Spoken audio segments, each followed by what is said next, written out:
So he shows up this morning, and basically we're on his turf. But we're taking up some turf, by the way. I saw a that. lot of turf. I got to teach you guys how to hit balls, how you don't, leave divots 5 inches apart. All right. You just put it right next to the previous divot, so you keep one nice little area there that can be patched in. That's a mess over there. This is going to take us months to get this place back up to speed.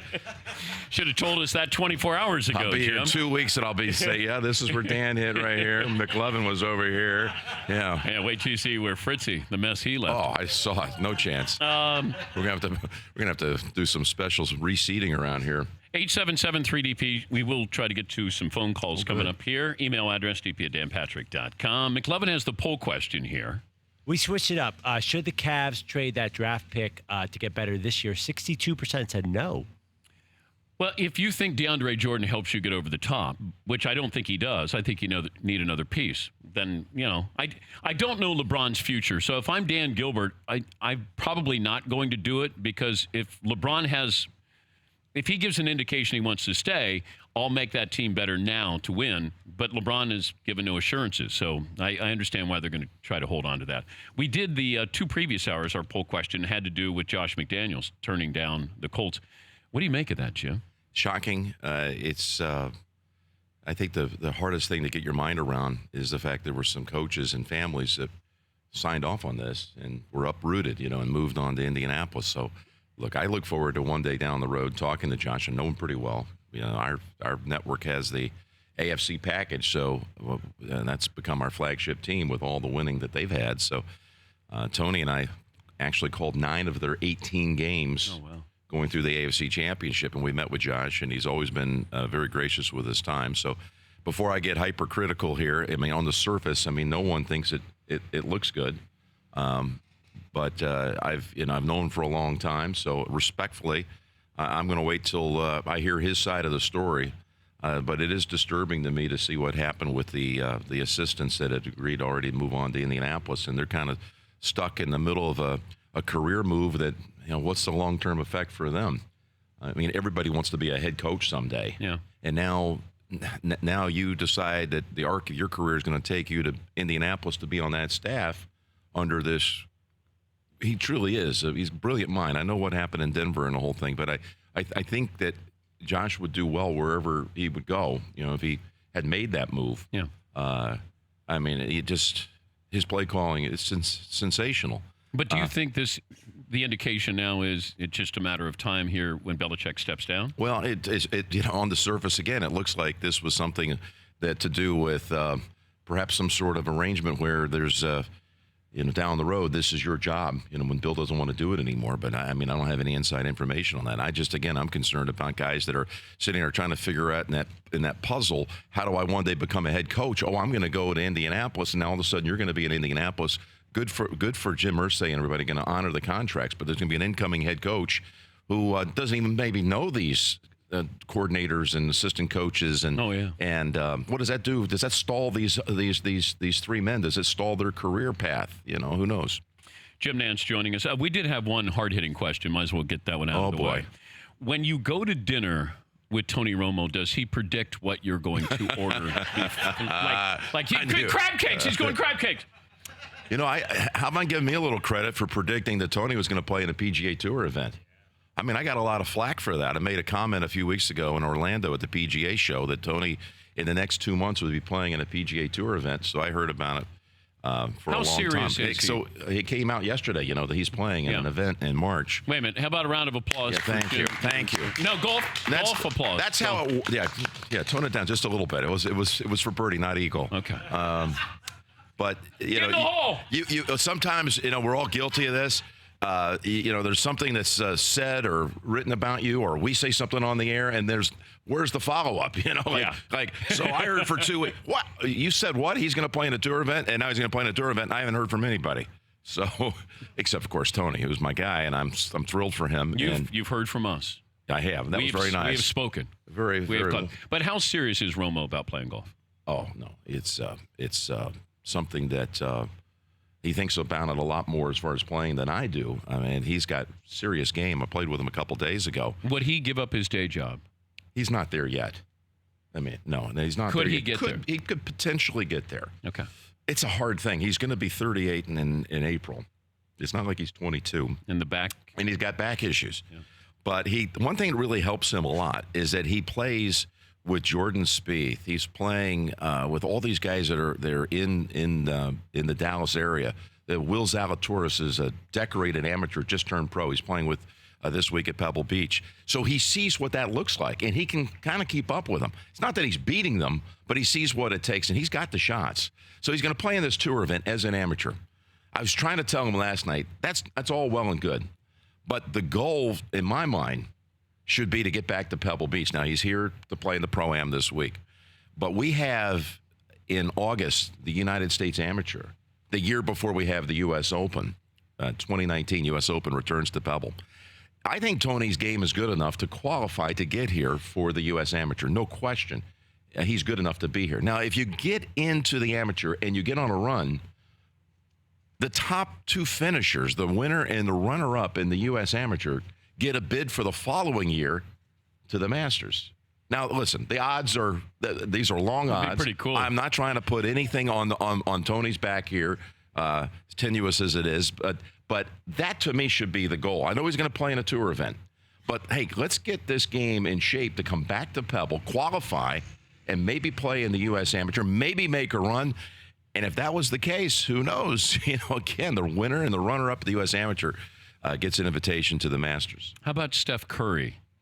Impressive. I mean, Tony and Steph played together in Tahoe this summer, and I mean, Steph has serious game too, and he comes down here a lot to play on and off day. He's got friends that are in the area, and he's played a lot of golf on the peninsula. Could you see him at any point wanting to make this a career? The whole thing about tournament golf, I've been around it, as you know. I mean, I went to college and I masqueraded as a golfer at the University of Houston, but my roommates were all tour pros, and one, Freddie Couples, made it all the way to the Hall of Fame. So I know what that looks like and what it takes to compete in tournament golf. It's a different deal. It's a lot different than just going out with your friends and shooting 68. It's a whole different level of pressure. So for us to say that, hey, Steph Curry could do it, Tony could do it, they got to get in some big-time tournaments, bigger than the celebrity tournament at Tahoe, where the rough is higher and the fairways are pinched. And, let's see. There have been very few people that have been able to make that transition. I'll give you one who did. It was pretty impressive. John Brody. Yeah, former quarterback. John Brody ended up playing on the Champions Tour, the Senior Tour, after he retired, and then he went into broadcasting. Yeah. He did golf for NBC, and he was their first or second analyst. I mean, he was exceptional. Mr. Brody, he's living down in San Diego now, but he actually got on the Senior Tour and won a tournament. I mean, I think that's lost on a lot of people. That was quite an accomplishment. All right, we'll continue with Jim Nantz. We got a big question for him when we go over to his house. I met your wife, and I tried to. She loved visiting with you. Courtney enjoyed that very much. And she's from Ohio, so I love her even more. She's an Ohio good girl, good Midwestern girl, and she's excited for you guys to come over to the house. Now, she gave us a window. You're there from 9 to 9:45, and then you're out. Okay, well that's fine. That's you're longer fine. than we Stay thought. as long as you want. I thought it was 9 to 9:20. We're going to hit some shots now. The reports were back to me. I missed the opening today, but you were talking about the hole in my backyard. Yeah. Replica. Let's take a break. Okay. And then we'll talk about that. It's called a tease. Okay. It's a tease is what that is. Jim is new to the business. Yeah. This is a tease. We'll come back. 15 after the hour, we'll continue with Jim Nantz on the Jim Nantz practice range here. I love it. Yeah. I've got to get a plaque here for you, or a statue. All right, we're back with Jim right after this in the Dan Patrick Show. Continuing with Jim Nantz, kind enough to sit in with us on this first day of the AT&T Pebble Beach Pro-Am. After watching Tiger, and now, because Nick Faldo was here in the first hour, and he said, I need to see two more events. I'd like to see some back-to-back events, and then see, before I start to handicap Augusta, what would you need to see with Tiger before you'd look at him and say he'd be one of the guys, maybe a favorite? To me, it all boils down, he's got to drive it. He's got to drive it a lot better than what we saw. And by the way, he wasn't in a position that many times where he had to make a 5-footer. Now, bless him, he goes out there on the course and has the power of concentration better than anybody. I mean, he'll do anything to save a stroke, and he never wanes. His mind never drifts. So, I mean, I love the way he fights. But I've got to see him drive the ball better than 30% of the fairways. I mean, he was miles off on some holes. But it was a pretty amazing finish. Finished 23rd after not being in a 72-hole real tournament in a long time. Kudos. It was amazing. Yeah, but every time I see him swing, I don't know why he has to have this. Maybe it's ego of I can still drive it out there with you guys. It feels like that swing. You think he's trying to yes, crush it as far as he can? I don't get that sense. I mean, he used to be able to dominate for a lot of reasons, and one of the reasons was the fact that he was, if he wanted to dial it up, he could hit it longer than anybody on tour. But he doesn't have that anymore. I mean, there are guys now that even his best, I don't think, would consistently be out there with. I know somebody could say, "Hey, he played with Dustin Johnson, and he did this in a practice round down in Florida recently." But he doesn't have that. He's not the longest player on tour. He's definitely top 20%. But I just think that he's just fighting his ability to be able to put it in play, and how he gets out of some of these situations with his imagination and the will to get the ball in the hole. It's amazing. All right, here's the hard-hitting question. Okay. If we go to your house and we press the doorbell, does it say hello, friends? And if not, why haven't we done that? You know, I think we talked about this last year. Yeah, but did you follow up?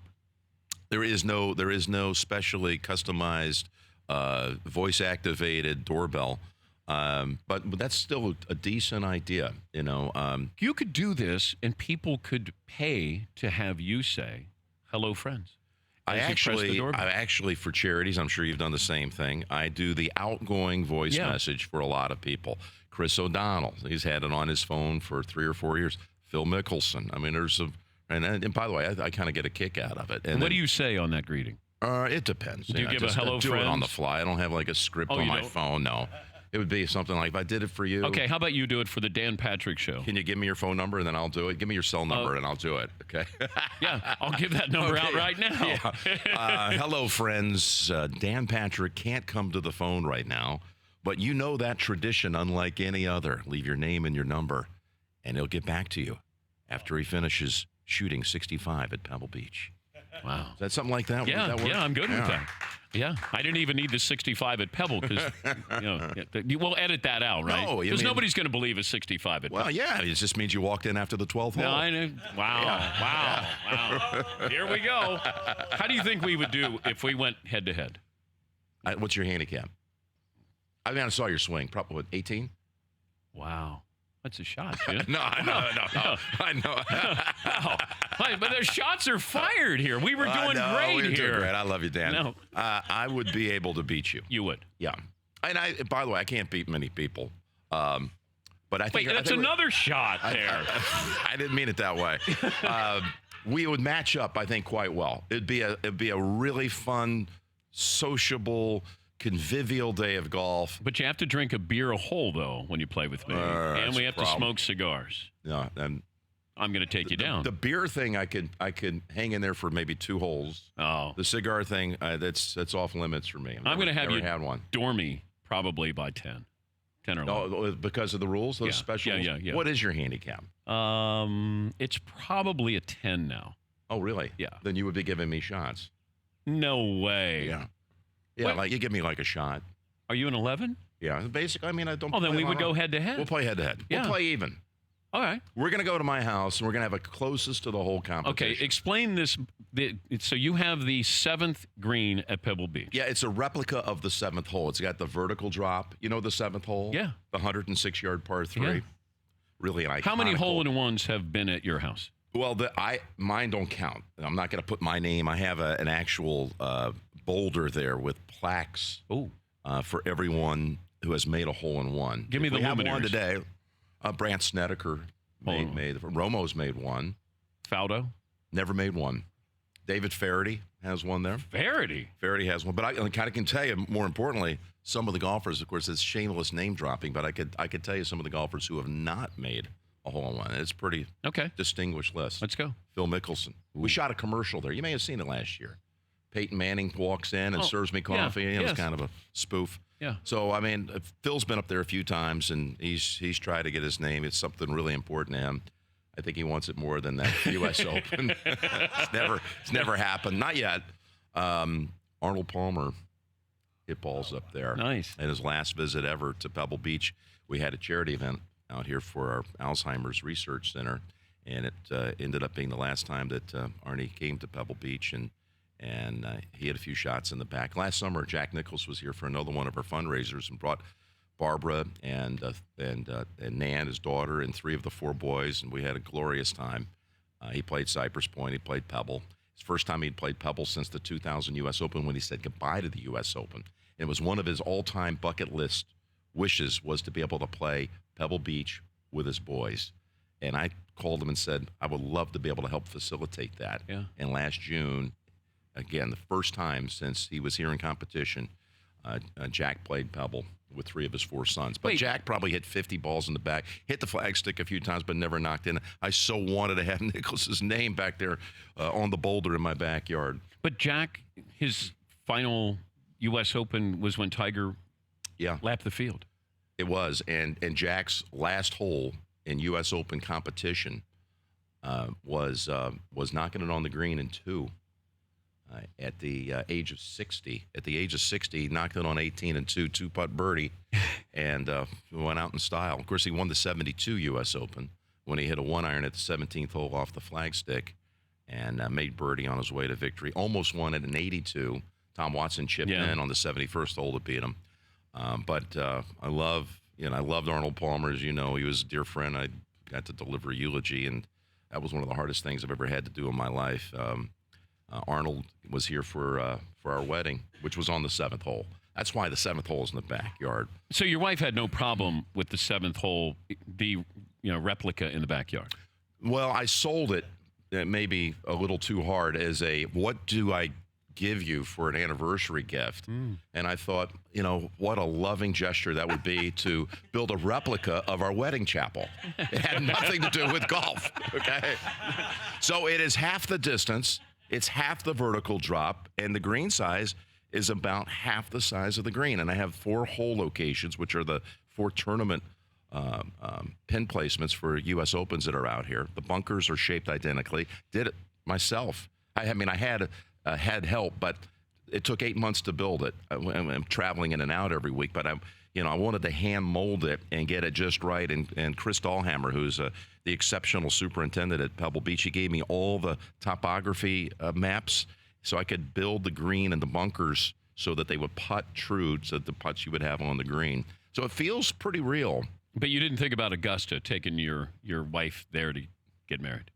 Like the 12th? Did I think about that? I don't think that one would have worked. They wouldn't allow that? I would never ask. I don't think that would.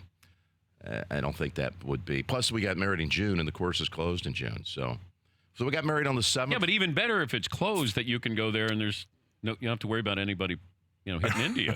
Like, imagine you're exchanging your vows and they're hitting balls into the 12th. We got married in June of 2012, and you had to time it so that the last tee time, and Pebble is a public golf course, by the time the last group went through, they had about an hour and a half to set it up.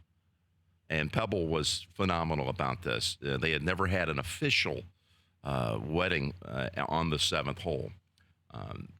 There have been some people who went out there with the justice of the peace and, tied the knot. But was there golf applause, or was it like a thunderous applause? No, it was. It was a day like this. The skies were perfect. Yeah. There was an orange hue there at sunset.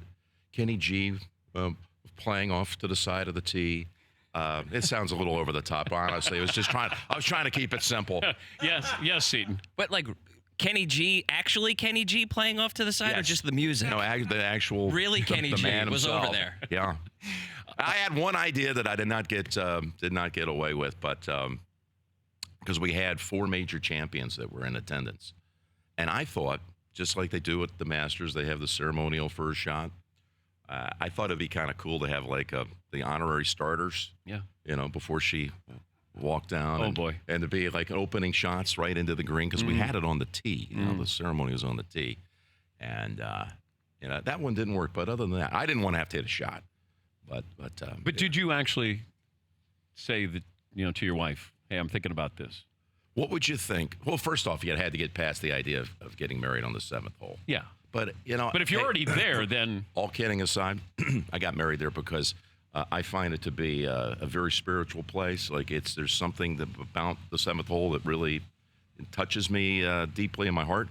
And when I used to come out here to broadcast the tournament on this very day, on Thursday, every year, I mean, this is my 33rd year broadcasting the tournament, but for 25 years, I'd get out of my room at the lodge, and I would jog every morning. But on the Thursday of the opening day, I would go out to the 7th hole, and I would get there, like you got here at what time today, 6?